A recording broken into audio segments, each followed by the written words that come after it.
Thank you. I do have some closing comments because last week, in case you missed it, the Illinois Department of Health indicated that it would no longer track case and test positivity rates. Also, it has been reported that Governor Pritzker knew and was being recommended to not do this since May of 2020. Instead, they will be using updated vaccination rates, the number of people admitted to the hospital with a COVID-19 diagnosis, where have you heard that before, and more detailed data on hospitalizations, including information about vaccination status, where have we heard that before.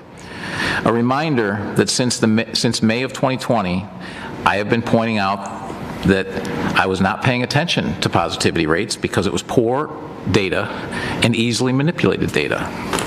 Instead, I was focusing on people hospitalized with COVID in suburban Cook County. The state never reported this information, as I pointed out then, but the Cook County Department of Public Health did until October of 2020. I repeatedly stated that this was the best information to use to make decisions. Here we are in 2022, and now we're suddenly using that information. As you recall, when new mandates and restaurant closures went into place around October of 2020, that's when the Cook County DPH stopped reporting this information and started reporting COVID-like illnesses, hospitalizations, which included all respiratory diseases, including the flu, were considered COVID. As I stated at the time, this change was used to deceive us and to control us and to justify a poor decision to attack restaurants yet again. Well, I should feel some vindication from this news. Instead, I'll be honest, I'm angry. I'm angry at the personal attacks that my family and I endured, particularly those by elected officials and by members of the press. The governor, the state, and the county clearly used deception to manipulate the public, damage businesses, and destroy lives and livelihoods. A new study from the National Bureau of Economic Research released a study last week in which Illinois received an F grade for its overall handling of COVID. Other states receiving Fs were California, New Mexico, New York, New Jersey, and the District of Columbia.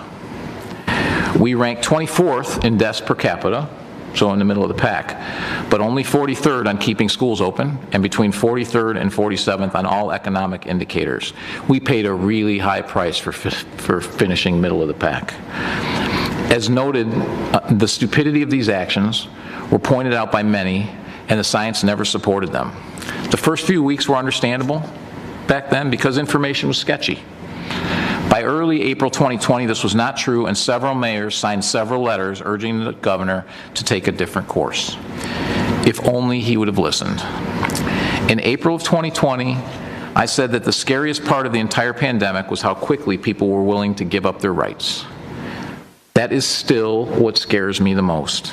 It is important that we, the American public, learn from this experience and never allow this to happen again. Not to us, not to our children. Do not give up your freedom so easily.